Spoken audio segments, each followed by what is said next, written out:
بسم اللہ الرحمن الرحیم۔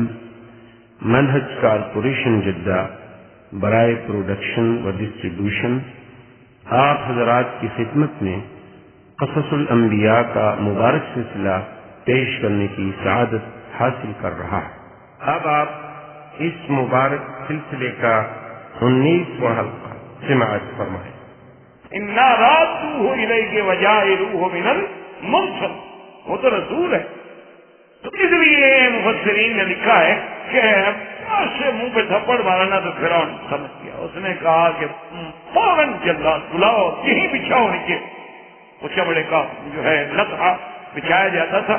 اگر شاہی محلات میں کسی کو قتل کرتے تھے تو چمڑے کے بڑے بڑے جیسے چادریں یا قالینیں ہوتی ہیں ایسے چمڑے کی بنی ہوتا کہ خون نہ بہے نیچے، اسی کو لے جا کے قتل کرتے تھے، اسی میں بوری کی طرح پکڑ کے پھر لے جاتے تھے مقتول کو۔ کہا فوراً بچھاؤ بساط اور بلاؤ جلاد، یہی وہ بچہ ہے جس کا مجھے فکر۔ تو بی بی آسیہ نے کہا، اس نے کہا تم بادشاہ ہو کر تم بھی بچے بن رہے؟ انہوں نے کہا وہ کیسے؟ انہوں نے کہا وہ تو بچہ ہے، اس کو کیا پتا بھی تم فرعون ہو، اس کو کیا پتا ہے کہ تم بادشاہ ہو یا میں آسیہ ہوں یا میں ملکہ ہوں یا تم بادشاہ ہو۔ انہوں نے دیکھا بھی یہ موتی خوبصورت ہیں لگے ہوئے ہیں، پکڑا اور اس نے ہاتھ مار دیا ہے، تھوڑا کہ آپ کو تھپڑ مارے ہیں انہوں نے کہا نہیں، ہاتھ اتفاق سے لگنا الگ بات ہے، تھپڑ لگنا الگ بات ہے۔ تو بڑی مشکلوں سے جلاد بھی آ گئے، بڑی مشکلوں سے بی بی نے قائل کیا لاجک دلیل کے ساتھ۔ اس نے کہا دیکھو ایسا کرو کہ ایک برتن میں موتی رکھ لو، ہیرے جواہر لال، اور ایک برتن میں چھوٹے چھوٹے دہکتے ہوئے انگارے رکھ لو، اور موسیٰ علیہ السلام کو دور سے ہم چھوڑ دیتے ہیں، بچہ ہے پاؤں پاؤں چلے گا، اگر تو وہ آ کے موتی اٹھاتا ہے تو پھر تو سیدھی بات ہے کہ وہ سمجھتا ہے اور اس نے سمجھ کر آپ کو تھپڑ مارا ہے، اور اگر وہ انگارہ اٹھا لیتا ہے آگ کا تو صاف بات ہے کہ وہ نہیں سمجھتا، ورنہ کوئی آدمی اپنا ہاتھ آگ میں ڈالتا ہے۔ اب فرعون نے کہا یہ بات مان، یہ بات کہ بھائی یہ امتحان جو ہے نا جی، یہ تو واقعی صحیح ہوا، یہ تو بڑا اچھا ہے، 1 منٹ میں بات کھل جائے گی۔ تو انہوں نے فوراً بادشاہ سے کیا دیر لگتی تھی، ایک کمرہ اندھیرا کر دیا اور اس میں جناب موتی ووتی رکھ لیے اور انگارے بھی رکھ دیے، اور موسیٰ علیہ السلام کو تھوڑا دور چھوڑ دیا کہ پاؤں کے وہ تو کچھ زمین پہ گھسل کے چلتے تھے نا، جیسے 2 سال کا بچہ چلتا ہے، تو وہاں سے چلنے لگے۔ تو مفسرین لکھا ہے کہ موسیٰ علیہ السلام سیدھا موتیوں والے تھال کی طرف جا رہے تھے تو اللہ نے حکم دیا جبریل کو کہ پکڑ کے میرے نبی کو ادھر پھیرو، یہ تو سیدھا جا رہا ہے موتی اٹھانے کے لیے، تو پھر ختم ہو جائے گا، ہم نے تو ابھی اس کو بچانا ہے، ہم نے تو اس کی حفاظت کرنی ہے۔ تو حضرت جبریل علیہ السلام نے آپ کا رخ فوراً بدل دیا، جبریل کو تو کوئی دیکھ نہیں سکتا تھا۔ تو اب جا کے جناب حضرت نے انگارے میں ہاتھ ڈالا اور فوراً اس کو کھانے کے لیے وہ زبان میں لکنت آ گئی جس کی وجہ سے آپ کی زبان مبارک میں ساری زندگی لکنت رہی، جس کی حضرت موسیٰ علیہ السلام نے پھر اللہ سے دعا بھی مانگی تھی کہ رب اشرح لی صدری واحلل عقدۃ من لسانی، اللہ میری زبان میں جو گرا پڑ گئی ہے نا اس کو بھی تو کھول دینا۔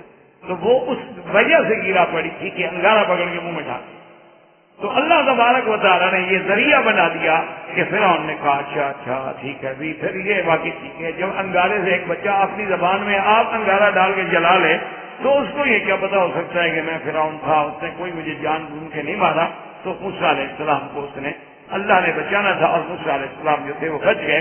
اب موسیٰ علیہ السلام جو ہے اللہ فرماتے ہیں کہ وَلَمَّا بَلَغَ أَشُدَّهُ وَاسْتَوَىٰ، اب موسیٰ علیہ السلام جوان ہو گئے، 3 سال زندگی کے، پھر جب دودھ چھوٹ گیا تو پھر اپنی اماں کے گھر سے محل میں آ گئے۔ وہ تو وہاں تک اس وقت تک رہے جب مدت رضا دودھ پینے کے دن تھے، اس کے فوراً بعد تو پھر موسیٰ علیہ السلام جو تھے فرعون کے محل میں آ گئے، لیکن اپنی والدہ کو جا کے ملاتے تھے اور 30 سال فرعون کے محل میں رہے۔ اور یہ بھی کتابوں میں موجود ہے کہ یلبس من ملابسہ ویرکب من مراکبہ، فرعون کے جو شاہی لباس تھا نا اسی طرح موسیٰ علیہ السلام کا بنتا تھا، اور فرعون کی جو شاہی سواریاں تھیں وہی موسیٰ علیہ السلام استعمال کرتے تھے، اور دنیا تو یہی سمجھتی تھی نا کہ ان کے بیٹے ہیں، اور شہزادوں کی طرح رہنا۔ اصل وجہ کیا تھی؟ اللہ فرماتے ہیں کہ موسیٰ علیہ السلام ہم نے جو آپ کو اتنی بڑی قوم کا بادشاہ بنانا ہے تو پہلے شاہی محل میں بلا کے تربیت ہم نے شروع کر دی ہے نا، کہ آپ سیکھ لیں پروٹوکول کیا ہوتا ہے، شاہی محلوں میں رہنا سہنا کیسے ہوتا ہے، فیصلے کیسے ہوتے ہیں، آرڈر کیسے دیے جاتے ہیں، قوم کو کیسے کنٹرول کیا جاتا ہے، وزیر مشیروں کو کیسے سنبھالا جاتا ہے۔ اللہ فرماتے ہیں بلغ اشدہ، اب جب 30 سال کی عمر کو پہنچے، برابر جوان ہوئے، آتیناہ حکما و علما، ہم نے آپ کو حکم بھی عطا فرمایا اور علم بھی عطا۔ ہم نے یہ نعمتیں موسیٰ علیہ السلام کو عطا فرمائی۔ حکم کا معنی ہوتا ہے حکمت، دانائی کی بات، اور بعض علماء فرماتے ہیں قوت فیصلہ، اور بعض علماء فرماتے ہیں کہ اللہ دل میں ایسا نور ڈال دیتے ہیں کہ جب کوئی بات آئے نا تو فوراً وہ سمجھ جاتے ہیں کہ یہ حق ہے یہ غلط۔ اللہ تبارک و تعالی یعنی حق اور باطل کے درمیان میں تمییز کرنے کا ایک خصوصی نور عطا فرما دیتے ہیں۔ اس لیے آپ نے دیکھا ہے نا کہ جو اللہ والے لوگ ہوتے ہیں، جن کے رات دن اللہ کے ذکر میں زبانیں لگی ہوتی ہیں، ان پر آپ کوئی بات کہنا، تھوڑی سی بات غور کرنے کے بعد اللہ ان کے دل میں اسی وقت انشراح کر دیتے ہیں کہ یار یہ بات اچھی نہیں لگ رہی دل، یا یہ بات سن کے یار دل خوش بڑا ہوا ہے، طبیعت ہی خوش ہو گئی تھی، تو اللہ انشراح کر دیتے ہیں جس سے ایک بات کھل جاتی ہے، واضح ہو جاتی ہے۔ تو فرماتے واستوى آتیناہ حکما و علما، ہم نے آپ کو علم بھی دیا، حکم بھی دیا۔ اور یہ بھی مفسرین نے لکھا ہے کہ فرعون کے گھر میں آنے کی وجہ سے کچھ بنو اسرائیل کے ساتھ بھی کچھ نہ کچھ نرمی ہو گئی، کیونکہ آخر موسیٰ علیہ السلام کی دہشت تھی، جمال تھا، کمال تھا، اور ضرورت کے مطابق ان کی فیور بھی کر دیتے تھے، ان کا تحفظ بھی کر دیتے تھے، اور ان کے کوئی ظلم ہو رہا ہوتا تو ان کو بچا دیتے تھے۔ اسی اثنا میں اللہ نے واقعہ ذکر فرمایا ہے کہ ایک دن موسیٰ علیہ السلام جنگل میں کھڑے تھے، دیکھا کہ ایک اسرائیلی کو قبطی مار رہا۔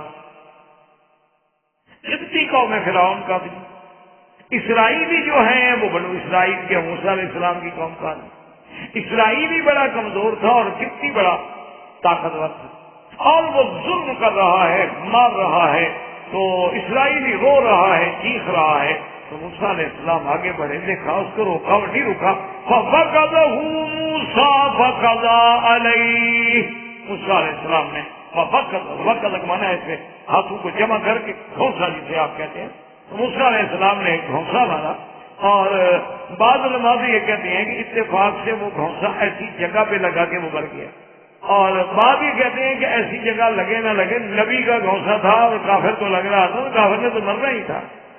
فَفَقَدَهُ مُوسَىٰ فَقَضَىٰ عَلَيْهِ، آپ نے جو مارا نہیں وہ تو گر گیا تو مر گیا۔ آپ نے کہا تھا من عمل الشیطان انه عدو مضل مبین، نہیں میں نے اس کو مارنا تو نہیں تھا، میرا مقصد کوئی کسی کو قتل کرنا بھی نہیں تھا۔ نعوذ باللہ، معلوم ہوتا ہے کہ شیطان کے ہمارے دل میں غصہ ڈال دیا، غضب آ گیا تو ہم نے حملہ کر دیا۔ اور بعض علماء کہتے ہیں کہ نہیں، ھذا من عمل الشیطان، بعض علماء فرماتے ہیں کہ موسیٰ علیہ السلام نے یہ نہیں کہا کہ ھذا یہ میرا مار دینا، اس کو قتل کرنا شیطانی عمل ہے، کیونکہ اللہ کے نبی تو شیطانی عمل سے پاک ہوتے ہیں۔ انہوں نے فرمایا ھذا یعنی اس بندے کا مر جانا جو ہے اس کی وجہ جو ہے عمل شیطان ہے، کہ چرسی بنگی تھا، سانس بھی نہیں تھا کہ ایک مکہ برداشت کر جاتا، یہ بدبخت شیطانی عمل میں جو مبتلا تھا اس کمزوری سے مر گیا، ورنہ کوئی تھپڑ سے مرتا ہے۔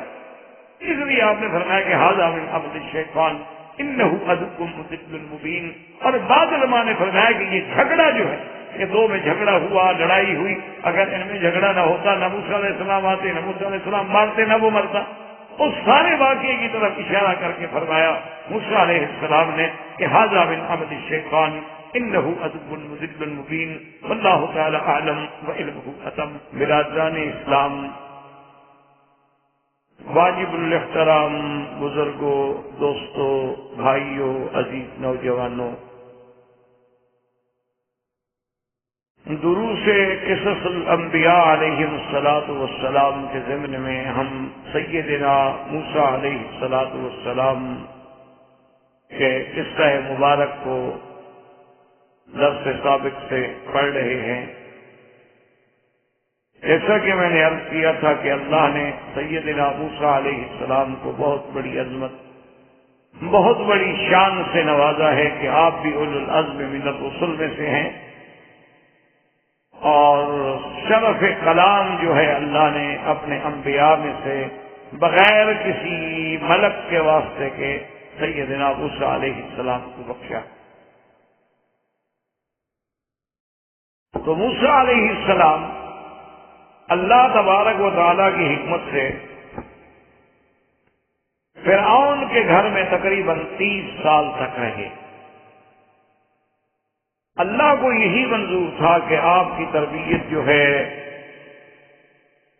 وہ فرعون کے محلات میں ہو، اور وہیں سے اللہ نے آپ کی تربیت جو ہے ایک جہاں بانی کے لیے، حکمرانی کے لیے، بنو اسرائیل کو سنبھالنے کے لیے، یہ بھی اللہ کی حکمتیں ہیں کہ دشمن کے گھر میں تربیت بھی ہو رہی. اور حضرت موسیٰ علیہ السلام کا یعنی ظاہری طور پر اتنا بڑا مقام تھا کہ وہ ایک شہزادے سمجھے جاتے تھے، اور فرعون کی سواریاں، فرعون کے محلات، اس کے لباس، وہی شان شوکت، اور آپ کی وجہ سے بنو اسرائیل کو بھی کافی سہارا ملتا تھا. اسی ضمن میں حضرت موسیٰ علیہ السلام ایک دفعہ باہر جو نکلے تو آپ نے دیکھا کہ ایک اسرائیلی کو ایک قبطی مار رہا ہے، اور اسرائیلی رو رہا ہے، فریاد کر رہا ہے. تو موسیٰ علیہ السلام کو رحم آیا، اور آپ نے جا کے اس کو چھڑانے کی کوشش کی، اور قبطی نے بھی اکڑنے کی کوشش کی کہ وہ قوم فرعون سے تھا. تو قرآن مبارک یہ فرماتے ہیں فَفَقَدَهُ مُوسَىٰ، موسیٰ علیہ السلام نے انہیں مکہ مارا، فَقَضَىٰ عَلَيْهِ کر کے. اب بعض مفسرین کرام رحمہ اللہ تعالی علیہم اجمعین نے تو یہ لکھا ہے کہ اتفاق سے یعنی وہ مکہ جو تھا بندے کے ایسے مقام پہ لگا کہ جہاں موت واقع ہو، جو انسان کے بعد اعضاء بڑے نازک ہو. اور بعض علماء نے یہ بھی لکھا ہے کہ دراصل وہ قبطی جو ہے چونکہ وہ بھی غلط زندگی گزارنے والا آدمی تھا، منشیات کا مارا ہوا اور انتہائی کمزور، لیکن اسے اکڑ تھی کہ میں قوم فرعون سے تعلق رکھتا ہوں، تو وہ ویسے ہی تاب نہ لا سکا ایک موقع کی. ورنہ حضرت موسیٰ علیہ السلام قتل نہیں چاہتے، نہ موسیٰ علیہ السلام کا کوئی ارادہ تھا، اور نہ یہاں کوئی قتل عمد ہے. قتل عمد کے لیے ارادہ، پھر اس کے لیے تیاری، پھر اس کے لیے آلات قتل، یہ ساری چیزیں ضروری ہوتی ہیں. وہ تو اتفاق سے نکلے، ایک فریاد سنی، مدد کے لیے گئے، تھپڑ مارا، مر گئے. لیکن اس کے مرنے کے بعد بہرحال موسیٰ علیہ السلام سے باعتبار ظاہر کے تو ایک بندہ مر گیا. اسی عالم میں آپ کچھ خائف رہے، اور فرعون کے محل میں بھی نہ گئے، اور کسی نے نوٹس بھی نہ لیا. ایک آدھے دن میں کیا پتہ چلا. اب دوسرے دن اتفاق سے موسیٰ علیہ السلام جو نکلے تو کیا دیکھتے ہیں کہ وہی اسرائیلی ہے، اور اس کو پھر ایک اور قبطی مارا. پھر وہ چیخا موسیٰ علیہ السلام کو دیکھ کر یہ میری مدد کرو. تو موسیٰ علیہ السلام نے پہلے تو اس کو بھی ڈانٹا، فرمایا انک لغوی مبین، تم معلوم ہوتا ہے تم خود گمراہ ہو، تمہاری بھی کوئی عادت ہے ہر وقت لڑنے کی لوگوں سے، ورنہ آخر سارے تم سے کیوں لڑتے ہیں بھائی. تو انسان کی اپنی بھی تو کوئی خطا ہوتی ہے نا. اور ارادہ کیا موسیٰ علیہ السلام نے کہ اس کو بھی چھڑاؤں. تو یہاں بھی مفسرین کرام کے دو قول ہیں. بعض قول تو یہ ہے کہ جب اس نے موسیٰ علیہ السلام کو آتا ہوا دیکھا، اور پہلے بھی دیکھ چکا تھا کہ موسیٰ علیہ السلام کے تھپڑ سے ایک آدمی مر گیا ہے، اور مجھے بھی ڈانٹ رہے ہیں، اسے سمجھا شاید مجھے بھی مارتے ہیں. تو وہ چیخ پڑا، کہنے لگا اچھا آپ نے کل ایک بندہ مار دیا، آج ایک اور مارنا چاہتے ہیں. اور بعض علماء کرام فرماتے ہیں کہ یہ اس نے نہیں کہا اسرائیلی نے، بلکہ اس قبطی نے جب اس نے فریاد کی نا، ان کو بلایا کہ جی میری مدد کریں، مجھے تو کل کی طرح پھر ایک بندہ مار رہا ہے. تو اس نے اس کلام سے اندازہ لگایا کہ بھی کل بھی موسیٰ علیہ السلام نے اس کی مدد کی ہے، اور یہ انہی کے زور پہ لڑتا. تو اس نے یہ کلمات کہے کہ اچھا آپ چاہتے ہیں کہ کل بھی ایک آدمی مار دیا، اور ایک آدمی آپ اور بھی مارنا چاہتے ہیں. تو بہرحال موسیٰ علیہ السلام نے چھڑا دیا اس کو، اتنا نہیں مارا کہ وہ مر جائے دوسرا آدمی. لیکن یہ بات چلتے چلتے فرعون کے محل میں پہنچ گئی کہ بھی موسیٰ علیہ السلام نے ایک قبطی نوجوان کو مار دیا. اور یہ تو پھر آپ کو پتا ہے کہ زور والے لوگ جو ہوتے ہیں، طاقت والے لوگ جو ہوتے ہیں، اقتدار والے لوگ جو ہوتے ہیں، ان کا تو بھی عام آدمی بھی مر جائے تو پھر تہلکہ بچ جاتا ہے. غریب تو چاہے سارے مر جائیں، ان کو تو کوئی پوچھنے والا بھی نہیں ہو.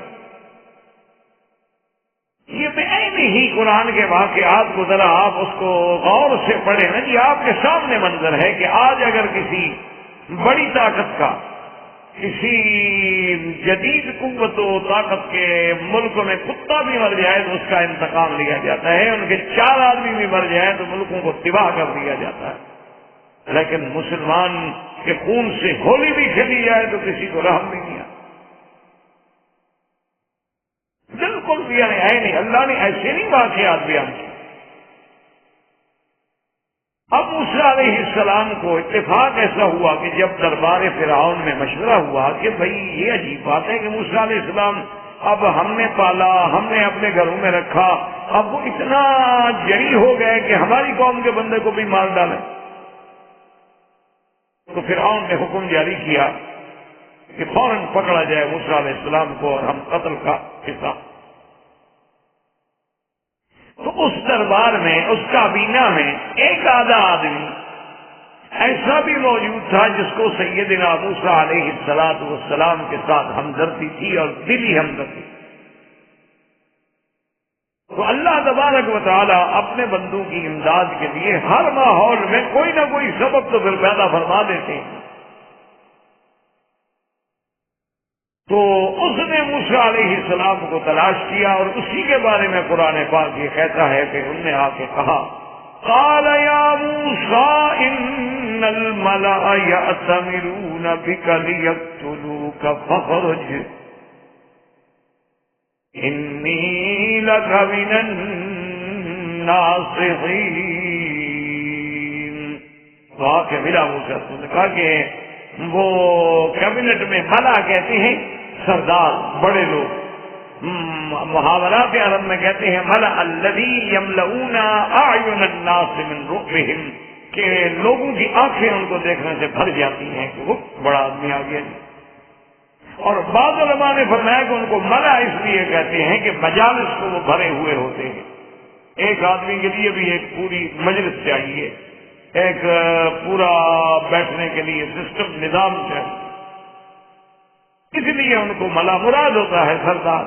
ان کے بڑے جو تھے، جو ان کی فرعون کی کابینہ کے اہم لوگ تھے، ان میں سے ایک نے آ کے کہا کہ موسیٰ علیہ السلام ان الملأ یأتمرون بک لیقتلوک فاخرج.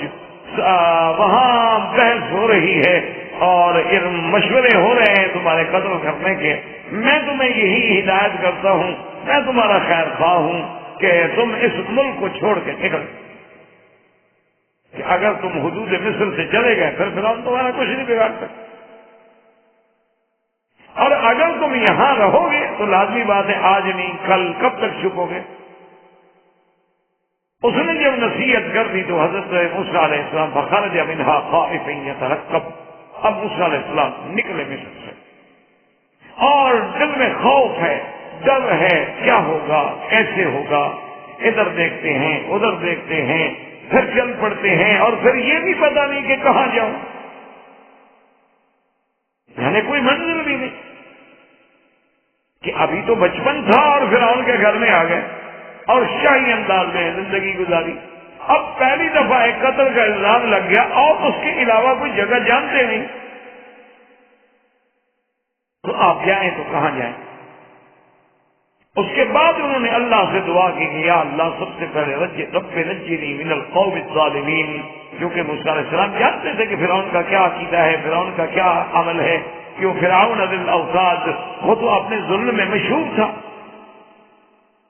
اللہ نے اس کو قرآن میں کہا ہے کہ وہ نیکوں والا فرعون، جو علماء نے لکھا ہے کہ اس ظالم کی یہ عادت تھی کہ اپنے مخالفین کو، جیسے ہم تو اردو کے محاورے میں پڑھتے ہیں نا کہ دیواروں میں چنوا دیا گیا، وہ حقیقت اس پہ عمل کرتا تھا کہ دیواروں میں کساد کھڑا کر کے ہاتھوں میں میخیں لگوا دیتا.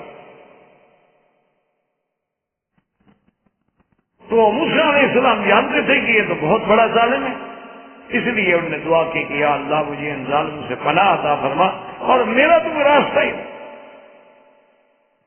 اب اتنا ہے کہ موسیٰ علیہ السلام خود بخود جس راستے پہ چڑھے تو اللہ کی قدرت ہے، اللہ نے ان کو اسی راستے پہ ڈالا جو مدین کی طرف جاتا ہے۔ اب مدین جو ہے یہ وہی مقام ہے جس کا نام قرآن نے اصحاب الایکا بھی کہا ہے، یہاں ایکا کی قوم رہتی تھی جو قوم ہے حضرت سیدنا شعیب علیہ السلام جن کی طرف نبی بنا کے بھیجے گئے، جس کو قرآن نے دوسری جگہ ذکر کیا، وَإِلَىٰ مَدْيَنَ أَخَاهُمْ شُعَيْبًا۔ تو اور یہ بھی اتفاق کی بات دیکھیں کہ مدین جو ہے یہ بھی اولاد ابراہیم علیہ السلام سے ہیں، اور موسیٰ علیہ السلام کو اگر دیکھا جائے تو موسیٰ علیہ السلام کس کی اولاد میں سے؟ ابراہیم علیہ السلام کی اولاد میں سے، یعقوب علیہ السلام کے پوتے کی اولاد، اور یعقوب علیہ السلام حضرت اسحاق کے بیٹے ہیں، اور حضرت اسحاق حضرت ابراہیم علیہ السلام کے بیٹے۔ تو اللہ کی شان ہے، یعنی قدرتاً وہ قوم مدین جو تھی ان کا بھی ایک سلسلہ جو ہے وہ سیدنا ابراہیم علیہ السلام سے جڑتا تھا۔ حضرت موسیٰ علیہ السلام چلتے رہے اور دیکھیں کہ اسی کا نام ہے انقلاب دہر، اسی کا نام ہوتا ہے انقلابات زمانہ، اور یہی وہ دروس ہیں، یہی وہ سبق ہیں جو انبیاء کی قصوں میں اللہ ہمیں پڑھاتے ہیں کہ غور کرو کہ اللہ تبارک و تعالی جب چاہے، جو چاہے اور جیسا چاہے، تو عز من تشاء وتذل من تشاء بیدک الخیر انک علی کل شیء قدیر۔ وہ اگر چاہیں تو قتل سے بچا کر دریاؤں کی لہروں پہ سوار کر کے فرعون کے محلوں میں شہزادہ بنا دیں، اور اگر چاہیں تو قتل کا الزام لگوا کے ملک سے مفرور کر دیں۔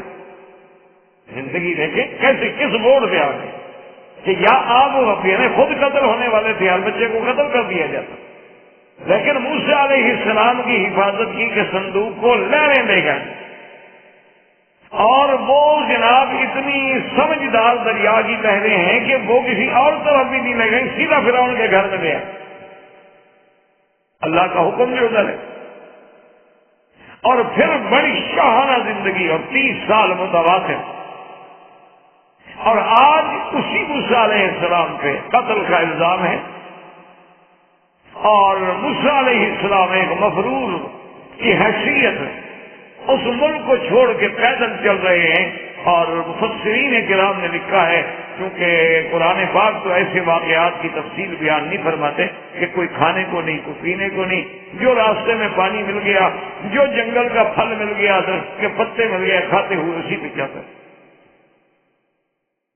اور یہ 8 دن اور 8 راتوں کا متواتر سفر تھا، 8 دن 8 راتیں متواتر بھوکے پیاسے چل رہے ہیں، اور جب جناب پہنچے ولما ورد ماء مدین کے علاقے میں جب آ گئے تو وہاں ایک بہت بڑا کنواں تھا۔ پہلے دور میں آپ کو پتا ہے کہ یہ سسٹم تو نہیں ہوتے تھے نا کہ بھئی ہر گھر میں پائپ لائنیں ہیں اور پانی ہے، تو بڑے بڑے کنویں بنا دیے جاتے تھے، وہاں سے لوگ جا کے پانی بھرتے تھے۔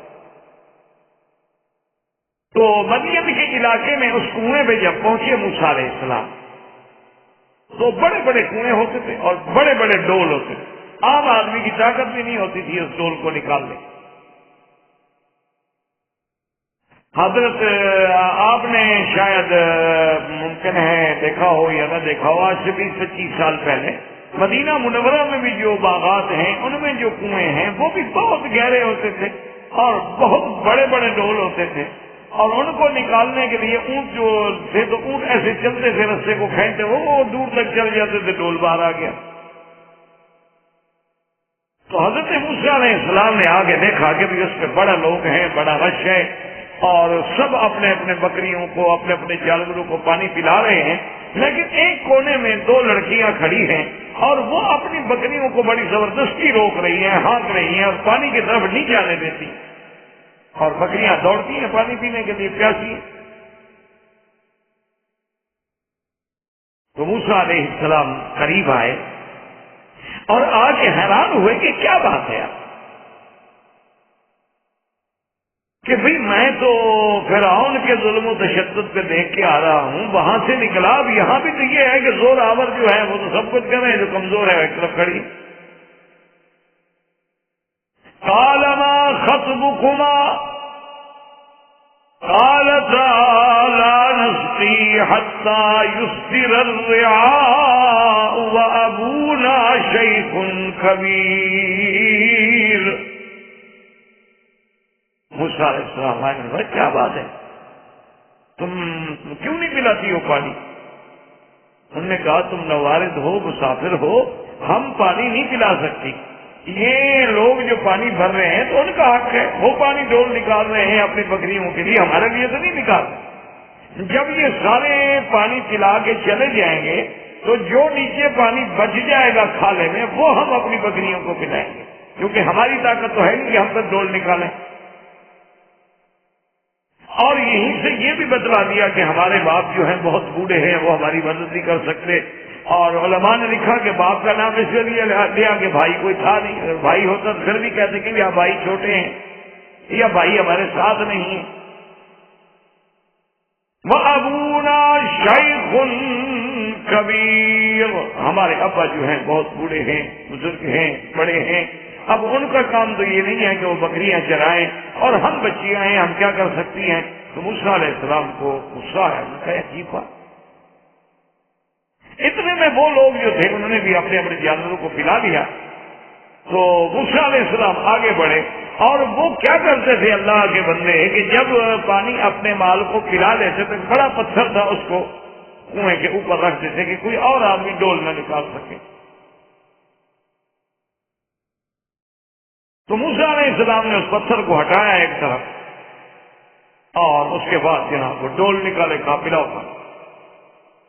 اور بعد مفسرین فرماتے ہیں کہ اس کے ساتھ دو کنویں، ایک کنویں سے وہ پانی پلاتے تھے اور ایک ان کے لیے ریزرو رہتا تھا کہ جب اس کا پانی نیچے چلا جائے تو پھر دوسرے کو استعمال کرتے.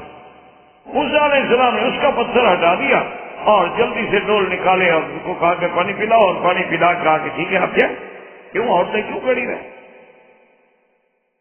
اور جب وہاں سے ہٹنے لگی تو صاف ہی ایک درخت تھا. موسیٰ علیہ السلام وہاں آ کے بیٹھے اور اس کے بعد انہوں نے اللہ تبارک و تعالی سے دعا کی کہ رب انی لما انزلت الی من خیر فقیر. اب علماء نے لکھا ہے کہ موسیٰ علیہ السلام کا منشا ایک تو مانگنا اللہ سے تھا، لیکن وہ ان لڑکیوں کو بھی سنانا چاہتے تھے کہ میں کتنا محتاج ہوں، تیری رحمت کا کتنا محتاج ہوں. اور ظاہر بھی یہ تو اللہ نے پیغمبرانہ شان دی تھی، ورنہ تو طاقت تو جواب دیتی. آپ کا بطن مبارک جو ہے وہ ذات پیٹ سے لگ گیا تھا، بھوک سے، پاؤں میں چھالے. ایک درخت کے نیچے بیٹھے ہیں، جوتا ٹوٹ گیا. اب جناب وہ بچیاں جب اپنا مال لے کر واپس آئی اپنے گھر میں تو باپ نے پوچھا کہ آج کیسی جلدی آ گئی، کیونکہ وہ بیچاری تو سب سے آخر میں آتی تھی نا، سب لوگ چلے جائیں پانی پلا کے جو بچے کا پلائیں گے. تو انہوں نے واقعہ بتلایا کہ ابا جان ایک ایسا آدمی آیا، اس نے ایسے ہماری بکریوں کو پانی پلانے کا. اچھی بات ہے، ایک آدمی نے احسان کیا تو اس کی تو اخلاقی کوئی جزا بھی ہوتی ہے کہ بھیا آپ اس کو ساتھ لے آتے تاکہ ہم اس کو گھر میں رکھتے ہیں، مہمانداری کرتے ہیں. تو آپ نے حکم دیا کہ ایک بچی کو کہ تم جاؤ، تم نے راستہ بھی دیکھا ہوا ہے، بندے کو پریشان کیا، اس کو بلا کے لیا. فجاءته احداهما تمشي على استحياء. قرآن کہتا ہے کہ ان دو میں سے ایک بچی، دیکھیں قرآن نام نہیں لیتا بچیوں کے، اسی لیے میں نے پہلے بھی آپ کو عرض کیا تھا کہ منشا خدا بندی یہ ہے کہ جیسے عورت کی جسم و جان کے لیے پردہ ہے، اس کے نام کے لیے بھی پردہ، کہ اس کا نام بھی ایسے نہیں ہر محفل میں اور ہر زبان پہ، حتیٰ کہ حکم ہے کہ گھر میں بھی اس کو پکاریں تو نام کے ساتھ نہیں پکاریں، کنیت کے ساتھ پکاریں، فلاں کی ماں، فلاں کی بیٹی، فلاں کی بہن. اسی لیے دیکھیں کہ پہلی قوموں میں کتنا ادب تھا کہ حضرت عیسیٰ علیہ السلام کی والدہ، حالانکہ اللہ نے نام لیا ہے بی بی مریم کا، اس لیے کہ عیسیٰ علیہ السلام کا باپ کوئی نہیں، لیکن ان کی قوم جب آتی ہے تو قوم آگے نام نہیں لیتی کہ یا مریم، کہتی یا اخت ہارون، ما کان ابوک امرأ سوء وما کانت امک بغیہ. اے اخت ہارون، تم نے یہ کیا کیا ہے کہ بغیر نکاح کے بچہ؟ نہ تو تمہارا باپ برا، نہ تمہاری ماں غلط، تم تو حسبی نسبی شریف لڑکی ہو، یہ تم نے کیا کیا؟ تو وہ بھی یا اخت ہارون کہہ کے خطاب کر. اسی لیے علماء کہتے ہیں کہ اللہ تبارک و تعالیٰ نے عورت کو اتنی عظمت دی ہے، اتنی عزت دی ہے، اتنی شان دی ہے کہ وہ اتنی قیمتی چیز ہے کہ اس کو پردے میں چھپا کے عزت کے ساتھ رکھا جائے، اور حتیٰ کہ اس کا نام جو ہے نہ لیا جائے، کیونکہ آپ جانتے ہیں کہ اگر نام بھی معلوم ہو جائے تو اس نام سے بھی بعض غلط لوگ جو ہے اسکینڈل کھڑے کر دیتے ہیں. آج کل تو خیر بھی اللہ معاف فرمائے، ہم جس دور سے گزر رہے ہیں کہتے ہیں جی مساوات کا زمانہ ہے، عورت مرد برابر ہیں. ایک گاڑی کے 2 پہیے ہیں، وہ جی گاڑی تو چل ہی نہیں سکتی جب تک 2 پہیے نہ ہوں. پتہ نہیں یہ کیسے لوگ مثالیں بنا لیتے ہیں. یہاں تو ہم نے گاڑیاں دیکھی ہیں جن کے 16 پہیے ہیں، پھر کیا کریں گے آپ؟ پھر اجازت دیں گے آپ کے گھر میں 16 عورتیں رکھی جائیں؟ کبھی گاڑی بڑی ہوتی ہے، کبھی گاڑی چھوٹی ہوتی ہے. اور دوسری بات یہ ہوتی ہے کہ اگر ہم ان کا فلسفہ 2 پہیے والا مان بھی لیں تو 2 پہیے کبھی گاڑی کے ایک طرف لگا دو تو گاڑی نہیں چلتی. پہیا اپنے اپنی طرف ہوگا، اپنے اپنے مقام پہ ہوگا. جب تک وہ اپنے مقام پہ نہ ہو گاڑی کامیاب نہیں ہو سکتی. آپ تجربہ کر کے دیکھ لیں، دونوں گاڑیوں کو اس طرف کے وہیل نکال کے ایک ہی طرف کھچ کر دیں تو دیکھیں کیا ہوتا ہے. تو اگر دونوں پہیوں کو آپ ایک جگہ کھڑا کریں گے تو نظام تو تباہ ہو جائے گا. اس کو اپنے اپنے مقام پہ رکھو. تو خیر بہرحال اب دیکھیں قرآن نے کتنی بڑی بات کی کہ فَجَاءَتْهُ إِحْدَاهُمَا، ان 2 میں سے ایک. نام نہیں، حالانکہ اللہ تو جانتے ہیں نا کہ کیا نام ہے. اور ساتھ وضاحت کی کہ تمشی علی استحیاء، کہ وہ حیا کے ساتھ، عظمت کے ساتھ، حشمت کے ساتھ، وقار کے ساتھ چلتی ہوئی آئی. یہ نہیں کہ ناچتی ہوئی آ رہی ہو، یہ نہیں کہ رقص کرتی ہوئی آ رہی ہو، یہ نہیں کہ جناب دوپٹہ گلے میں پڑا ہے، کبھی کندھے پہ پڑا ہے، کبھی ہاتھوں میں جھول رہا ہے اور بال کھلے ہوئے ہیں اور لڑکیاں بھاگ رہی ہیں. نہیں، وہ تو شعیب کی بیٹیاں ہیں. اللہ نے بتلایا کہ عورت کی چال میں بھی حیا ہوتا ہے. اللہ کے قرآن میں سبق ملتا ہے کہ عورت کی چال بتلا دیتی ہے. اسی لیے جو فاسق فاجر لوگ ہیں نا جی، لاکھ عورت پردے میں ہو، وہ چلتے ہوئے پہچان لیتے ہیں کہ یہ ہمارا شکار بن سکتی ہے. اس کی چال بتلا دیتی ہے. اور اسی طرح حکیم جو ہیں، اطباء جو ہیں، عورت جب چل رہی ہو تو بتلا دیتے ہیں کہ یہ حاملہ ہے یا غیر حاملہ ہے. آپ تو ٹیسٹ کرتے ہیں نا، وہ بغیر ٹیسٹ. اور کس پاؤں پہ زیادہ زور دے رہی ہے، دائیں پہ یا بائیں پہ، لڑکا ہوگا یا لڑکی ہو. یہ علم ہے، کتابوں میں لکھا ہوا ہے، بھرا ہوا ہے. اور اسی طرح علماء نے جو یعنی اصناف نساء پہ بڑی بڑی کتابیں لکھی گئی ہیں، انہوں نے لکھا ہے کہ دراصل عورت کا چلنا جو ہے وہ ظاہر کرتا ہے کہ اس کا کردار کیا. یہ کس طرح سے چلتے چلتے دائیں بائیں جھانک رہی ہے، چلتے بائیں چلتے پھرتے جناب کبھی سینے پہ ہاتھ ہے، کبھی بالوں پہ ہاتھ ہے، کبھی سر پہ ہاتھ ہے، تو سمجھ لو کہ ٹھیک نہیں ہے لڑکی. کیا دکھانا چاہتی ہے اگر کسی کو وہ سینے پہ ہاتھ ڈال کے؟ اس کو کیا پڑی ہے کہ ہر 2 منٹ کے بعد ہاتھ ماتھے پہ جا رہا ہے اور ہر وقت لٹیں سنواری جا رہی ہیں اور کبھی لٹیں گرائی جا رہی ہیں. کیا مطلب ہے اس کا؟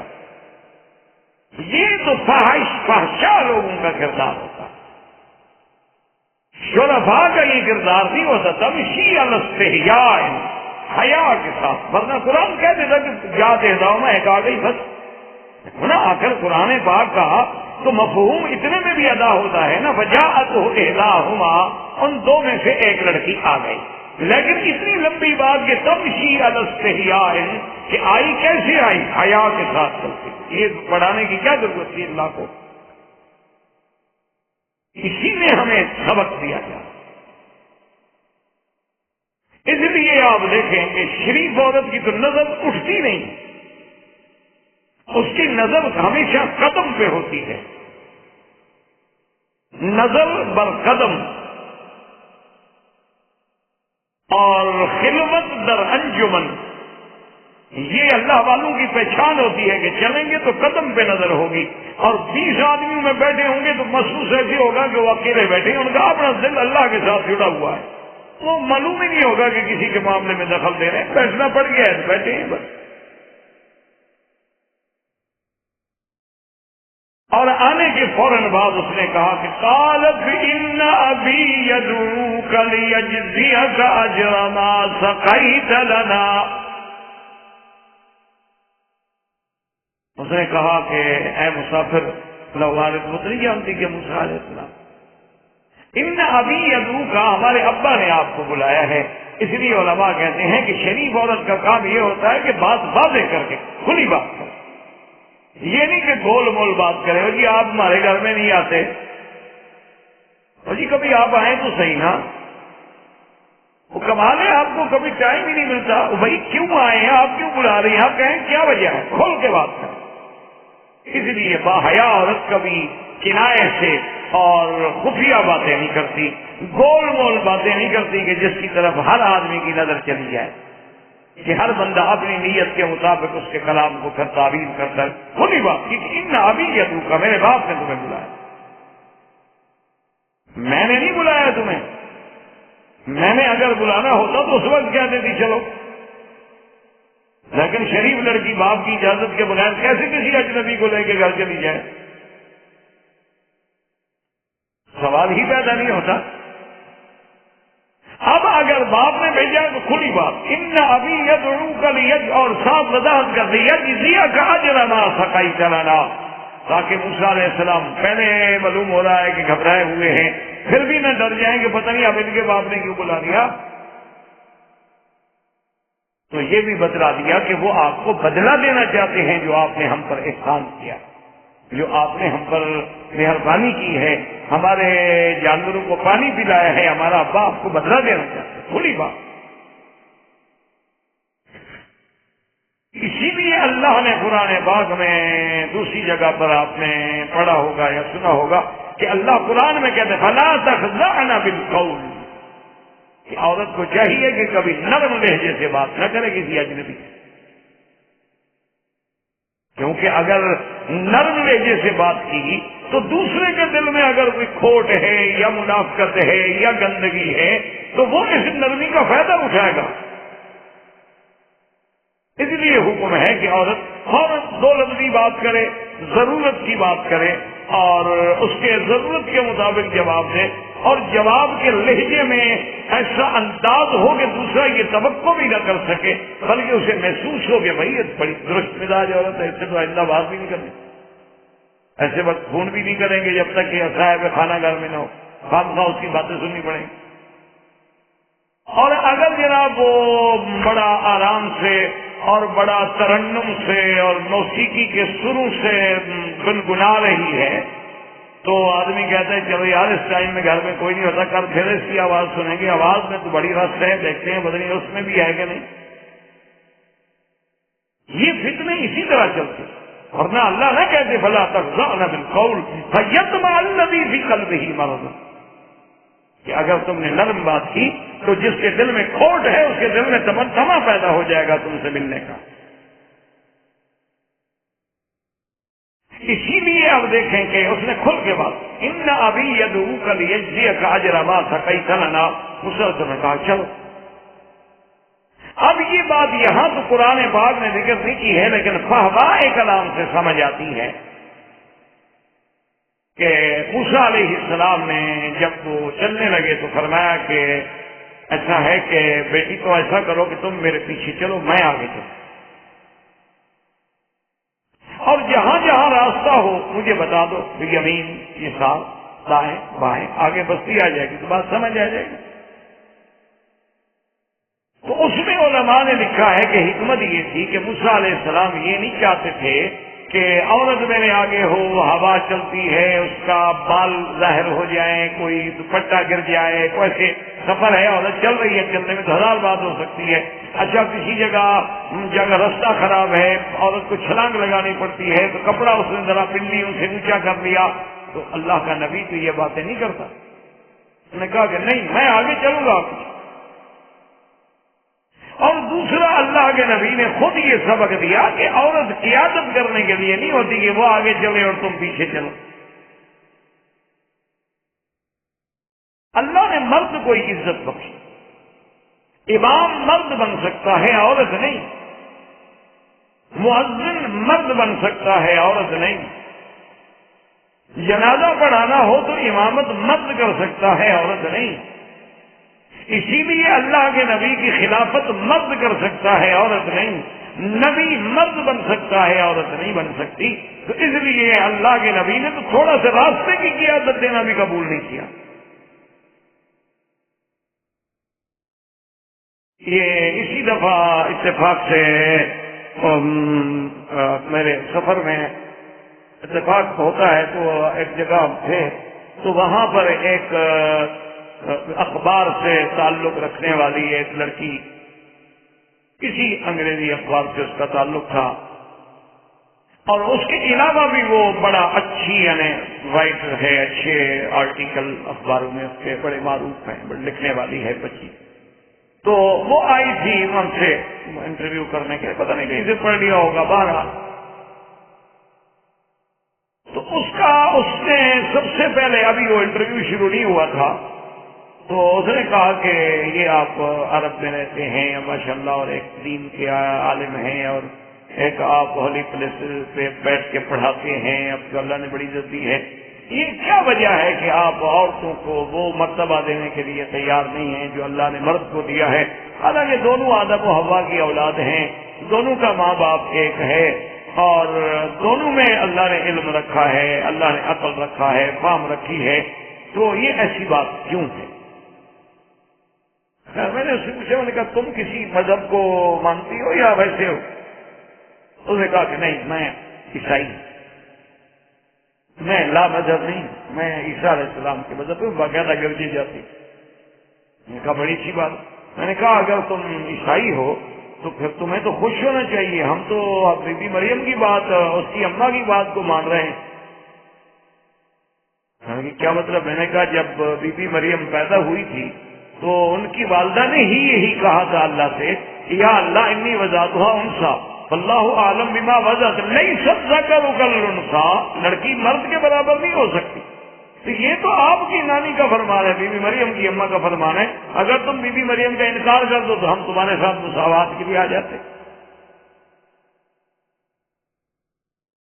کہنے لگی اچھا یہ تو آپ کے قرآن میں ہے، ہمارے بائبل میں نہیں ہوگا۔ میں نے کہا آپ کے بائبل میں نہ ہونا سے یہ مطلب تو نہیں کہ مسئلہ نہیں ہوگا، سوال یہ ہے کہ آپ کے بائبل میں بھی ہے؟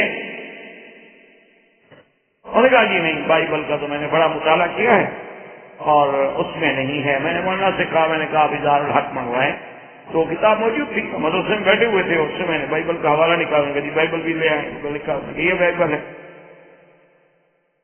کہتی ہے پتہ نہیں یہ آپ لوگوں کے پاس؟ ہمارے پاس نہیں ہے، یہ تمہارا چھپا ہوا ہے بھائی، ہم امریکہ میں بیٹھے ہیں، ہم سعودی عرب میں تو نہیں بیٹھے ہوئے، ہم نے تو نہیں چھاپا ہے۔ مقصد میرے کہنے کا یہ تھا کہ اللہ تبارک و تعالیٰ کے پیغمبر، اس کا ورنہ کیا ذکر کرنے کی ضرورت تھی؟ اس میں حکمتیں ہیں۔ اللہ کے نبی آگے جا رہے ہیں، بیوی پیچھے جا رہی ہے، گھر پہنچ گئے۔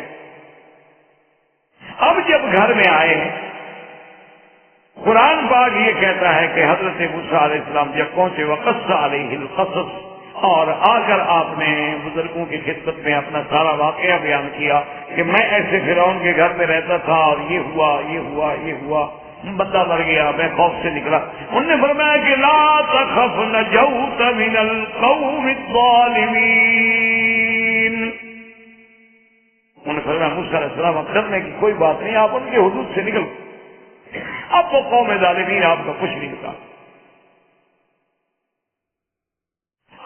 دوسری بات میں یاد رکھیں کہ قرآن نے اس مقام پہ تو صرف لفظ لیا ہے نا وَأَبُونَا شَيْخٌ کبیر، اور دوسری جگہ قرآن کہتے ہیں فَلَمَّا جَاءَهُ وَقَصَّ عَلَيْهِ الْقَصَصُ، موسیٰ علیہ السلام جب آئے تو آپ نے قصہ بیان کیا۔ یہ شیخ کبیر کون تھے؟ اس میں مفسرین کا بڑا اختلاف۔ بعض مفسرین کرام نے انکار کیا ہے، وہ کہتے ہیں کہ بھئی یہ شعیب جو ہیں وہ شعیب نبی مراد نہیں، اگر شعیب نبی مراد ہوتے تو اللہ ان کا نام لے دیتے۔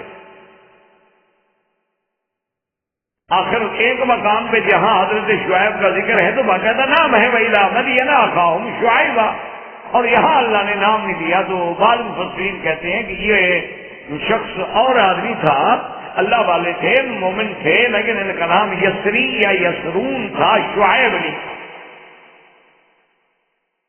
اور ان کا ایک استدلال اس وجہ سے بھی ہے کہ انہوں نے کہا کہ شعیب علیہ السلام نے کہا تھا اپنے قصے میں کہ وَمَا قَوْمُ لُوطٍ مِّنكُمْ بِبَعِيدٍ، کہ بھئی قوم لوط کا واقعہ جو ہے وہ تم سے کوئی بہت دور تو نہیں، وہ زمانہ بہت دور۔ انہوں نے کہا تو لوط علیہ السلام اور ان کے درمیان میں تو 400 سال کا فرق ہے، تو معلوم ہوا کہ شعیب وہ اور ہے اور یہ یسرون اور ہے۔ حتیٰ کہ حافظ ابن کثیر رحمۃ اللہ علیہ جیسا آدمی جو ہے اس کا میدان بھی اسی طرف ہے کہ یہ شعیب نبی نہیں تھے، لیکن یاد رکھیں کہ جمہور صحابہ، جمہور مفسرین کی رائے مبارک یہ ہے کہ شعیب نبی، اور موسیٰ علیہ السلام جن کے پاس آئے ہیں یہ شعیب ہیں، اور شعیب علیہ السلام یہ بھی نبی، اور ان کی باقی رہنا کے قرآن نے نام نہیں لیا، تو قرآن تو حضرت خضر جیسے عظیم قصے میں بھی نام نہیں لیا، فوجد عبدا من عبادنا، وہاں بھی اللہ نے نام نہیں لیا۔ تو نام نہ لینے سے یہ دلیل تو نہیں کہ نبی ہوتے تو ضرور نام لیا جاتا۔ اور دوسری بات یہ ہے کہ یسرون جو ہے، یسری یا یسرون، تو اصل میں بات یہ ہے کہ شعیب علیہ السلام کا سریانی زبان میں نام جو ہے یسرون ہے، یعنی آپ ہی کے دونوں نام تھے، شعیب بھی اور یسرون بھی۔ اور تیسری دلیل جو ہے اس بات کی کہ شعیب اللہ کے نبی تھے، طبرانی میں ایک روایت آتی ہے کہ حضرت مسلمہ جب تشریف لائے حضور کی خدمت میں صلی اللہ علیہ وسلم، تو آپ نے فرمایا کہ تم کہاں سے تعلق رکھتے ہو؟ تو انہوں نے کہا حضور میں انزا قبیلے سے تعلق رکھتا ہوں، من انزا۔ تو آپ نے فرمایا اچھا تم انزا قبیلے سے رکھتے ہو جس میں حضرت شعیب تھے جو سسر ہیں حضرت موسیٰ علیہ السلام کے؟ انہوں نے کہا ہاں یار، اس سے تائید ہوتی ہے کہ وہ حضرت شعیب علیہ السلام۔ اب جب موسیٰ علیہ السلام بیٹھ گئے، اطمینان ہو گیا، انہوں نے کھانا دیا، ضیافت کی، تو اس کے بعد ان میں سے قالت احداہما، ان میں سے ایک لڑکی نے اپنے ابا کی خدمت میں عرض کیا کہ یا ابت استاجرہ ان خیر من استاجرت القوی الامین، کہ ابا جان مہربانی کریں آپ اس آدمی کو اپنے پاس رکھ لیں، کیونکہ یہ آدمی جو ہے بہتر اجیر بھی ہوگا، بہتر عامل بھی ہوگا، چونکہ قوی بھی ہے اور امانت والا بھی، قوت والا بھی ہے اور امانت والا۔ تو مفسرین کرام نے لکھا ہے کہ جب شعیب علیہ السلام نے یہ بات سنی تو شعیب السلام غصے میں آ گئے کہ بھئی میری بیوی کسی کی تعریف کیسے کر رہی ہے، میری بیٹی یہ طاقت والا بھی ہے، یہ کیا بات، بیٹی کا کسی غیر مرد کے بارے میں یہ کہنا۔ آج کل تو خیر ہم خود ریسلنگ کے فلمیں لگا کے دکھاتے ہیں تاکہ طاقتور لوگوں کو دیکھ لیں۔ اچھا ہے نا جی، خبرہ ہے، علم بڑھتا ہے، معلومات ہوتے ہیں، انہیں بھی پتہ لگتا ہے کہ صرف میرا شوہر اس دنیا میں نہیں، اور بھی بڑی طاقت والے لوگ ہیں دنیا میں۔ انا للہ و انا الیہ راجعون، کس بات پر ہوئے؟ اسی لیے ہے نا جی کہ جب نادر نے آپ کے ہند پہ حملہ کیا تھا اور تباہی مچا دی، قتل و غارت کر دی، اور سارا ندیاں گلیاں خون سے بہہ گئیں. اور جناب اس کے بعد اس نے ایک عجیب، اس کے بارے میں آتا ہے کہ اس نے ایک عجیب تجربہ کیا کہ جب سارا ملک فتح ہو گیا، وہ بڑا مشہور کا کتاب کے نادر نے لوٹی دلی کی دولت، ایک ضرب شمشیر اور افسانہ کوتا، بڑے بڑے پرانے واقعات ہیں. تو بہرحال اس نے ایک یہ کیا کہ اس نے حکم دیا کہ شاہی محلات کی جتنی بیگمات اور لڑکیاں اور بچیاں اور خادمائیں بچ گئی ہیں سب ایک محل میں اکٹھی ہوں اور میرے سامنے رقص کریں. مرضی کھاتے ہیں جو چاہے کر. اور یہ تو پھر قرآن خود کہتا ہے کہ ان الملوک اذا دخلوا قرية نفسدوها وجعلوا عزة اهلها اذلة، کہ جب طاقتور لوگ کسی ملک میں داخل ہوتے ہیں، انقلاب لاتے ہیں، پھر وہ ایسا کرتے ہیں، عزت والوں کو ذلیل کرتے ہیں. اور اس نے یہ کیا جناب کہ بھئی جب وہ مجبور کیا، ان کو مجبور ہو گئی، تو اس نے اپنی تلوار جو تھی نا وہ نیام سے نکال کے خالی تلوار بالکل سائڈ پہ رکھ لی اور خود گاؤں تکیا لگا کہ وہ رقص دیکھتا رہا اور اسی اثنا میں آمدن اونگتا رہا نیند سے. ایک دفعہ، دو دفعہ، تین دفعہ، چار دفعہ جیسے سو گیا، اس کو نے کہا چھوڑو مجھے نہیں رقص وقت چاہیے، سب بھاگ جاؤ. میں تو یہ دیکھنا چاہتا تھا کہ اس ملک میں، ان خاندان میں ابھی کوئی عزت غیرت والا لمحہ رہا. میں تلوار رکھی ہوئی تھی، سو رہا تھا، ایک تو بڑھ کے تلوار اٹھا کے حملہ کرتے، ناکام ہو جاتے. تو غیرت نام ہے جس کا گئی تیمور کے گھر سے. تو اب تو ہمارے یہاں بھی میرا بھائی نہ غیرت رہی نہ عزت رہی، اور جن کے پاس کوئی غیرت بچی کھچی ہے انہیں ہم کہتے ہیں یہ پرانے خیالات کے سکے نوسی لوگ ہیں، یہ تو ابھی قبائلی زمانے میں رہ رہے ہیں. جی آج ہم بہت ایڈوانس ہو چکے ہیں، آگے چلے گئے، پتہ نہیں اور آگے کہاں جاتے ہیں، جانے دیں. اللہ تبارک و تعالی ہمارے حالات سے رحم کر. کیا کہا جائے؟ تو حضرت شعیب علیہ السلام چلا، انہوں نے فرمایا تمہیں کیسے پتا ہے کہ یہ قوی ہے اور امین بھی ہے؟ اس نے کہا ابا جان بات یہ ہے کہ اتنا بڑا پتھر جس کو 10 آدمی نہیں اٹھا سکتے، ایک آدمی اکیلا اس کو ہٹا دے تو قوت تو واضح ہو گئی. اور امین کی بات یہ ہے کہ میں پیچھے میرے نہیں چلا بلکہ مجھے خود آگے چلا تاکہ میرے کسی بدن پر بھی اس کی نظر نہ پڑے. اتنی بڑی امانت سے اور کیا دلیل ہو سکتی ہے؟ اسی لیے حضرت عبداللہ بن مسعود رضی اللہ تعالی عنہ کا ایک قول مبارک ہے، آپ نے فرمایا افرس الناس ثلاثۃ، کہ دنیا میں عقل والے جو گزرے ہیں نا، جن کو اللہ نے عقل دی تھی، انہوں نے کہا میرے معلومات میں وہ 3. تو جب پوچھا گیا ابن مسعود سے کہ حضرت وہ کون ہے، فرمایا ایک تو عزیز مصر، وہ بھی بڑا سمجھتا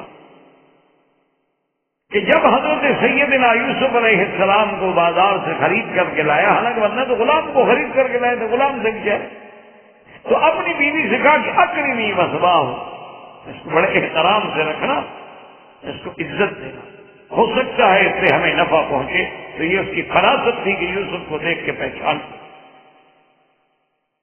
اور اسی طرح انہوں نے کہا کہ بنت شعیب، وہ شعیب کی بیٹی بھی افرس الناس تھی، یہ موسیٰ علیہ السلام کو دیکھ کے پہچان. یہ کوئی ہے، یہ ایسی بات نہیں کہ آدمی بھوکا ہو، پیاسا ہو، پاؤں چھالے پڑے ہوں، پیٹ میں ایک دانہ نہ گیا ہو اور اتنا بڑا پتھر ہٹا دے، ایسی بات نہیں. اور اس کے باوجود سارا کچھ کر کے ہمیں یہ بھی نہیں کہتا کہ بیٹی آپ کی بستی میں کوئی آدمی ہے جو مجھے کھانا کھلا دے، یہ بھی نہیں کہتے کہ رب انی لما انزلت الی من خیر، اللہ میں تو تیرے دروازے پہ خیر کا محتاج ہوں، جو تو نے مجھے اتارا ہے اس حال میں تو میں تجھ سے خیر ہی مانتا ہوں. تو افرس الناس نے فرمایا کہ، اور اسی طرح حضرت عبداللہ بن مسعود فرماتے ہیں کہ افرس الناس ابی بکر، کہ سمجھدار لوگوں میں تیسرے سیدنا ابو بکر ہیں، الذی استخلف بعدہ عمر، کہ جس نے اپنے بعد خلافت کے لیے عمر کو چن لیا، کہ جس کی وجہ سے عالم اسلام نے اتنی عزت پائی، اتنی ترقی کی کہ سیدنا عمر رضی اللہ تعالی عنہ نے 40 لاکھ مربع میل پہ اسلام کے جھنڈے گاڑ دیے. تو یہ جو پہچان تھی نا سیدنا ابو بکر کی، تو معلوم ہوتا ہے کہ وہ بھی ابرص الناس، یعنی اللہ نے ان کو بھی ان لوگوں میں بھیجا تھا جو سب سے زیادہ پہچان رکھنے والے لوگ۔ اب حضرت شعیب علیہ السلام نے باوجود اس کے کہ ہر لحاظ سے مطمئن ہو گئے، لیکن اس کے بعد فوراً فرمایا کہ قال انی اريد ان انكحك احدى ابنتي هاتين على ان تأجرني 8 حجج فان اتممت 10 فمن عندك وما اريد ان اشق عليك ستجدني ان شاء الله من الصالحين قال ذلك بيني وبينك ايما الاجلين قضيت فلا عدوان علي والله على ما نقول وكيل۔ حضرت موسیٰ حضرت شیخ صاحب نے کہا کہ موسیٰ علیہ السلام بات سنو، میں چاہتا ہوں کہ اپنی 2 لڑکیوں میں سے ایک لڑکی تمہارے نکاح میں، لیکن میری شرط یہ ہے کہ ایک تم میرے پاس رہو اور دوسری شرط یہ ہے کہ 8 سال تک یا 10 سال تک میری بکریاں چراؤ گے، ان 2 میں سے تمہاری مرضی ہے۔ 8 سال پورے کر دو گے تب بھی میں راضی ہوں، 10 سال پورے کر دو تمہارا مہربانی ہے اور احسان ہے، اور انشاءاللہ تم مجھے اچھے لوگوں میں پاؤ گے، میں تمہارے ساتھ اچھا برتاؤ کروں گا۔ تو حضرت شعیب علیہ السلام نے یعنی ایک مسئلے کو بھی حل فرما دیا، اور اس سے امت کو اور آنے والے دور میں سبق بھی دیا گیا کہ اگر کبھی بیٹی کسی انسان کے بارے میں تعریف کرے تو اس کو اچھی طرح سوچیں، غور کریں، اور اگر ایسے اسباب بنتے ہوں تو بہتر ہے کہ ان کا رشتہ کریں، کیونکہ ہر آدمی کبھی بیٹیاں یا بچیاں کھل کے تو نہیں کہتے، اشارات و کنایات میں شریف لوگ بات کرتے ہیں، اور اسی میں علماء نے بڑی مسائل ہیں، لیکن ان مسائل کا بہرحال کیونکہ اس مقام پہ تعلق نہیں ہے، ورنہ اسی آیت پہ بڑی بڑی مباحث ہیں، بڑی بڑی کتابیں لکھی گئی ہیں کہ کیا کسی لڑکی کا حق المہر اس کے شوہر کی نوکری بن سکتی ہے کہ نہیں بن سکتی۔ یہ فقہ میں بہت بڑا معرکۃ الآراء مسئلہ ہے، اور اس کے لیے بڑی ابحاث ہیں دقیقہ۔ امام ابو حنیفہ رحمۃ اللہ علیہ اس کے قائل ہے اور بعض ائمہ اس کے قائل نہیں۔ حضرت موسیٰ علیہ السلام نے بھی قبول کر لیا، فرمایا اچھا ذالک بینی و بینک، کہ یہ تمہارے میرے درمیان میں وعدہ ہو گیا، لیکن ایک بات یاد رکھیں کہ ایما الاجلین قضیت، یہ میری مرضی پہ ہوگا کہ میں 8 سال گزاروں یا 10 سال، مجھ پر یہ زبردستی نہیں ہوگی کہ میں 10 سال ضرور گزاروں، اور جو ہم نے اور آپ نے عہد کیا ہے واللہ علی ما نقول وکیل، اللہ ہمارا گواہ ہے۔ اس لیے حضرت ابن عباس رضی اللہ تعالی عنہما سے کسی نے پوچھا کہ حضرت قرآن میں یہ نہیں آیا کہ پھر موسیٰ علیہ السلام نے 8 سال گزارے یا 10 سال گزارے، یہ وضاحت ہمیں نہیں ملتی اس سے موسیٰ علیہ السلام نے۔ تو حضرت ابن عباس نے فرمایا تم کیا سمجھتے ہو، وہ اللہ کے نبی تھے، جب بھی تم سے کوئی یہ سوال کرے تو ان کو بتا دینا کہ آپ نے 10 سال ہی گزارے تھے۔ اوفل اجلین، کبھی نبی چھوٹی چیز نہیں پوری دیتے ہیں، زیادہ دیتے ہیں، کم نہیں دیتے، نبی کی شان ہی نہیں۔ اور اسی طرح انہوں نے کہا کہ حضرت ابن عباس ہمیں یہ بھی پتہ نہیں چلا قرآن پاک کے منشے سے، چونکہ قرآن تو یہ کہتا ہے جاءت احداہما، اور شعیب بھی کہہ رہے ہیں انی اريد ان انکح احدى ابنتی ہاتین، تو آپ کی شادی کس سے ہوئی تھی؟ 2 لڑکیاں تھیں شعیب علیہ السلام کی، بڑی یا چھوٹی؟ تو آپ نے فرمایا اصغرہما، کہ اگر تم سے کوئی پوچھے کہ ایما الاجلین قضى موسیٰ فقل اوفاہما، کہ 2 میں سے کتنی مدت گزاری موسیٰ علیہ السلام نے، تو کہنا وہ زیادہ مدت 10 سال والی۔ اور کوئی پوچھے کہ بھی نکاح کس سے ہوا تھا تو بتا دینا کہ اصغرہما، جو چھوٹی بیٹی تھی حضرت شعیب علیہ السلام کی، اس سے نکاح۔ اور موسیٰ علیہ السلام نے پھر 10 سال، اب دیکھیں نا جی انقلاب زمانے پہ ذرا غور کریں کہ ایک وقت ہو آدمی شہزادہ ہو اور دوسرے وقت میں بکریاں چلا رہا ہو، ذرا غور کریں آپ۔ اس لیے انسان کو کبھی ہر وقت اللہ سے معافی مانگنی چاہیے، اور جس حال میں ہے شکر کرے اللہ، یا اللہ تیرا کروڑ کروڑ شکر ہے جو نے مجھے حال میں رکھے، اسی یہ نہیں کہ دوسرے کو دیکھ کے جلتا رہے، کیوں کیا پتا ہمیں اس حال سے بھی نیچے گزرنا پڑے، تو پھر ہم کیا کریں گے؟ آج تو جناب عزت ہے، اللہ کا شکر ہے، ہمارے پاس گھر ہیں، مکیفات ہیں، اے سی ہے، گاڑیاں ہیں، گاڑی میں بھی اے سی لگے ہوئے ہیں، لیکن ہمارے اپنے ملکوں میں تو آپ جانتے ہیں ہندو پاک میں تو بڑے بڑے لوگ جو ہیں ان کی بھی طاقت نہیں ہوتی بیچارے کہ ایک گھر میں 5-6 ایئر کنڈیشن رات کو اکٹھے چلا کے سو جائیں۔ ہمارے تو بڑے بڑے لوگ، بڑے بڑے نواب فیملی کے لوگ جو ہے نا جی، وہ بھی مہمان آ جائے تو اپنی وہ مثال مشہور ہے نا کہ مونچھ اونچی رکھنے کے لیے وہ چلا تو دیتے ہیں لیکن نظر گھڑی پہ ہوتی ہے کہ مہمان نکلتا کب ہے نہیں پاتا، کیونکہ ایک اے سی کا جب بل آئے گا 5,000 روپے مہینے میں، 5 چلائیں 25,000 روپے مہینہ، تو آپ الیکٹرک کا بل ادا کریں۔ یہ اللہ کی نعمتیں ہیں، اس لیے اللہ کا شکر کیا۔ اللہ نے گاڑی دی ہے، اللہ نے سائیکل دیا ہے تو شکر کرو، پتہ نہیں پیدل چلنا پڑتا، پیدل چلتے ہو تو شکر کرو، اللہ لگڑا کر دیتے تو ہم کیا کریں؟ دیکھتے نہیں ہو ویل چیئر پہ کیسے کیسے لوگ، یہ آپ کی ہسپتال تو خدا جانتا ہے مقام عبرت ہے، یہاں رہ کر بھی اگر آدمی ہدایت نہ پکڑے تو میرے خیال میں پھر کہیں نہیں بنتا کہ آپ کے سامنے تو ہر وقت ایسے ایسے یعنی حالات آتے ہیں کہ کتنا بڑا آدمی ہے، اندھا ہے، ایک نوکر پکڑ کے، یعنی اگر وہ نوکر ہاتھ چھوڑ کے اس کو کھڑا کر دے، اسے یہ نہیں پتا میں کہاں جاؤں، کروڑوں پتی ہے لیکن اندھا ہے۔ اللہ نے ایک آنکھیں میں نہیں محتاج ہے، چپراسی کا بھی محتاج، نوکر کا بھی محتاج، ڈرائیور کا بھی محتاج، گھر میں ہے بیوی کمرے میں بیٹھی ہو نہیں پتا کہاں، تو اللہ کی نعمتوں کا شکر ادا کیا۔ اب حضرت موسیٰ علیہ السلام پہ کتنا امتحان گزرا۔ اچھا اللہ کو تو اپنے بندے کی، اپنے پیارے کی تربیت مقصود ہے نا، کہ شاہی محلات میں بھی تربیت دے دی اور پھر تکلیفیں بھی دکھلا دی، کیونکہ جب تک آدمی خود تکلیفیں نہ دے گا تو دوسرے کی تکلیف کا اس کے ساتھ ہی نہیں۔ یہی وجہ ہوتی ہے نا ہمارے لیڈر آج کل جو پیدا ہوتے ہیں، پیدا ہوئے اور منہ میں سونے کا چمچہ لے کے آئے، ان کو غریبوں کا کیا پتا غریب کیا ہوتے ہیں، اور پھر اسی طرح فیصلہ کرتے ہیں نا کہ وہ ایک مسئلہ مشہور ہے کہ ایک شہزادہ محل پہ کھڑا تھا اور لوگ چیخ رہے تھے روٹی کے لیے مہنگائی ہے، آٹا نہیں ملتا، آٹا نہیں ملتا۔ انہوں نے کہا یہ کیا چیختے ہیں؟ انہوں نے کہا سر وہ کہتے ہیں روٹی نہیں۔ انہوں نے کہا روٹی نہیں ہے نا، کیک کھائیں، پیسٹری کھائیں، نہیں ہے روٹی نہ کھائیں۔ پھر وہ تو پھر ایسے فیصلے ہوئے نا، جس نے خود بھوک نہ دیکھی ہو وہ تو پھر یہی فیصلہ کرے۔ اس لیے حضرت موسیٰ علیہ السلام نے جب 10 سال پورے کر لیے تو عرض کیا کہ اللہ کے پیغمبر میں نے بھی اپنا وعدہ نبھا دیا ہے، اب مجھے اجازت دیں، مدت ہو گئی گھر سے نکلے ہوئے، اب 10 سال گزر گئے، دور بھی بدل گیا، اور ان کو یہ بھی علماء نے لکھا ہے کہ پتہ لگ گیا تھا کہ اصل وہ فرعون جو تھا رامسیس وہ مر گیا ہے، اس کا بیٹا جو ہے وہ فرعون بنا من فتح۔ اب وہ بات بھول گئی، اب کیا ہے، اب کیا ہو، اس لیے مجھے اپنے گھر جانا۔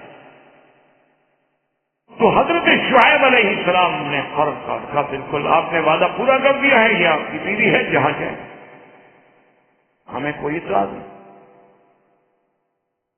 حضرت موسیٰ علیہ السلام اپنی بیوی کو اور چھوٹا بچے کو لے کے چلے۔ خدا کی قدرت یہ ہے کہ آپ کو اللہ تبارک و تعالیٰ کی رحمت سے شعیب علیہ السلام نے اپنی بیٹی کے لیے بھی اور موسیٰ علیہ السلام کے لیے بھی کافی بکریاں ان کو دی کہ بھی یہ تمہارے لیے ہدیہ ہیں، آپ ساتھ لے جائیں۔ اب بکریاں ساتھ ہیں، بیوی ساتھ ہے، اور فی لیلۃ مظلمۃ باردۃ شدیدۃ البرد، رات ہے، اندھیری ہے، شدید سردی کا دور ہے، اور موسیٰ علیہ السلام اسی عالم میں سفر کر رہے ہیں، اور خدا کی قدرت ہے کہ پھر راستہ بھٹک گئے۔ اب جب راستہ بھٹکے تو ایک جگہ بیوی سے کہا کہ ٹھہرو یہاں بیٹھ جاؤ۔ حضرت موسیٰ علیہ السلام نے سورۃ طٰہٰ میں بھی ہے اور اسی سورۃ مبارک میں بھی ہے کہ دور سے آپ کو روشنی نظر آئے۔ جب دور سے آپ کو روشنی نظر آئی، جس کو قرآن کہتا ہے قال لأهلهم كثوا إني آنست نارا لعلي آتيكم منها بخبر أو جذوة من النار لعلكم تصطلون۔ حضرت موسیٰ علیہ السلام نے کہا اپنے گھر والوں سے کہ آپ یہاں ٹھہرے، مجھے دور سے نظر آئی ہے آگ ہے، معلوم ہوتا ہے روشنی ہے اور آگ ہے، تو ایک تو یہ فائدہ ہوگا کہ اگر آگ ہے تو لازمی بات ہے کہ بندہ بھی ہوگا، اور بندہ ہوگا تو ہم راستہ پوچھ لیں گے، اور دوسری بات یہ ہے کہ میں کچھ آگ بھی لے آؤں گا تاکہ ہم سردی سے بھی بچ سکیں، تو آپ یہاں آرام کریں اور میں جاتا ہوں۔ اچھا، علماء یہ کہتے ہیں کہ خدا کی شان یہ ہے کہ وہ آگ تو نہیں تھی نا موسیٰ علیہ السلام کو، وہ تو اصل میں نور خدا بندی کا جلوہ تھا، اس لیے بیوی کو نظر نہیں آیا، اس لیے فرماتے انی آنست نارا، میں نے دیکھا ہے، آپ نے ورنہ سب دیکھتے، وہ بھی کہتی بیوی وہ دیکھو جی روشنی ہے جو بھی آپ جائیں، انہوں نے فرمایا کہ یہ بھی حکمت تھی کہ اس نور خدا بندی پر بھی صرف موسیٰ علیہ السلام کی نظر تو پڑی ہے لیکن اور کسی کی نظر نہیں پڑی۔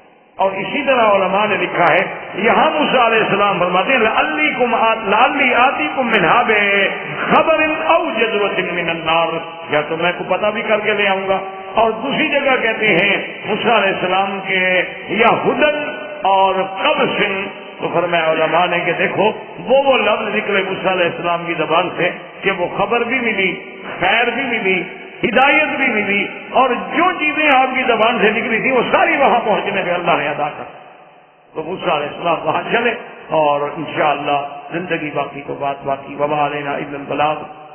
برادران اسلام، واجب الاحترام بزرگوں، دوستوں، بھائیوں، عزیز اور جوانوں،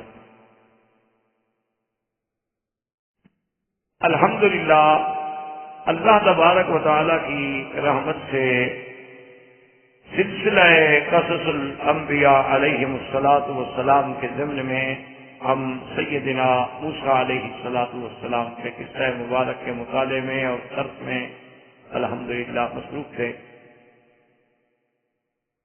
اور سیدنا موسیٰ علیہ السلام کے قصہ مبارک میں ہم اس مقام پہ پہنچے کہ جب موسیٰ علیہ السلام نے حضرت شعیب علیہ السلام کے پاس حسب وعدہ اپنی مدت معین پوری فرما لی 10 سال،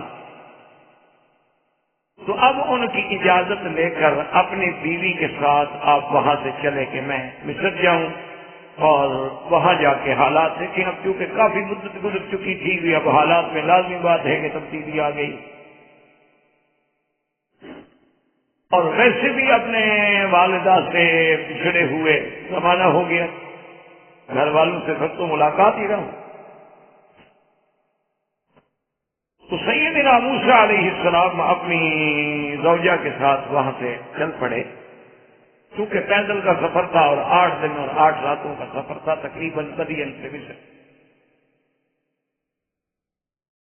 اور کوئی اس دور میں اتنے راستے تو واضح نہیں ہوتے تھے، بہرحال اس کا انجام یہ ہوا کہ راستہ بھول گئے، اور یہ بھی مفسرین کرام نے لکھا ہے کہ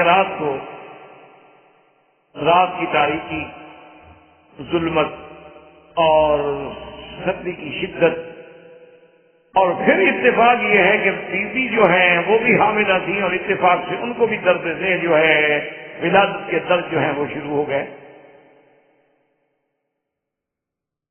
یعنی ہر طرف سے آزمائشیں آتی ہیں انسان کے۔ یہ واقعات ہمیں اسی لیے بتلائے جاتے ہیں کہ دیکھیں اللہ کے نبی ہیں، کتنے شان والے لوگ ہیں، اولو العزم من الرسل ہیں،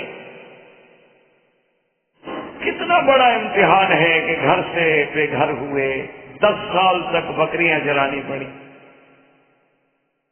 ایک دور ہے کہ شہزادوں کی طرح زندگی بسر ہو رہی ہے فرعون کے گھر میں، اور ایک اب یہ عالم ہے کہ 10 سال کے لیے بکریاں چرا رہے ہیں، اور اب سفر فرما رہے ہیں تو نہ کوئی خادم ہے، نہ سواری کا انتظام ہے، بیوی ہے، بکریاں ساتھ ہیں، اور موسیٰ علیہ السلام چل رہے ہیں۔ تو یہ سارے ہمارے لیے اسباق ہیں، ہمارے لیے سبق ہے کہ زندگی میں ایسے حالات ہوتے ہیں، اور انسان کا کام یہ ہے کہ ہر حال میں اپنے اللہ کی رضا پہ راضی رہے اور اپنا تعلق جو ہے وہ اللہ سے نہ ہو۔ اسی اثنا میں موسیٰ علیہ السلام نے دیکھا کہ جانب طور جو ہے سے ایک روشنی ہے جیسے آگ. تو آپ نے اپنے آپ سے فرمایا قال لأهلهم كسوا، اور اسی میں ساتھ یہ مسائل بھی تھوڑے تھوڑے سمجھ لیا کریں کہ جیسے آج کل روافض یہ کہتے ہیں نا کہ اہل بیت سے مراد جو ہیں وہ صرف سیدہ فاطمہ الزہرا اور حضرت حسن، حضرت حسین اور حضرت علی ہیں. ان کے علاوہ وہ کسی کو اہل بیت یعنی خاص طور پہ ازواج رسول کو وہ اہل بیت نہیں مانتے. حضور صلی اللہ علیہ وسلم کی بیویوں کو وہ اہل بیت تسلیم نہیں کرتے. اصل میں بہرحال اس کا پس منظر ہے نہ ماننے کی وجہ یہ ہے کہ اگر وہ اہل بیت میں مان لیں تو پھر تو ابو بکر کی بیٹی بی بی عائشہ کو بھی اہل بیت میں ماننا ہوگا، حضرت عمر کی بیٹی حفصہ کو بھی ماننا ہوگا، حضرت معاویہ کی بہن ام حبیبہ کو بھی اہل بیت میں ماننا ہوگا. تو ان کے لیے تو پھر موت آتی. اس لیے وہ ابتدا سے ہی انکار کر دیتے ہیں کہ جی وہ تو اہل بیت ہیں ہی نہیں. اور اہل بیت جو ہیں وہ کہتے ہیں جی وہ اہل بیت تو بس یہ 5 ہیں، حضور پاک اور باقی 4 ہم ہو گئے، 5 تن پاک ہیں. بس لی خمسۃ اطفی بہا حر الوباء الحاتمہ المصطفیٰ والمرتضی ابناہما والفاطمہ. بس وہ کہتے ہیں یہ ہیں 5، اس کے علاوہ کون ہے ہم پہ؟ بس یہ 5 تن جو ہے نا جی یہ 5.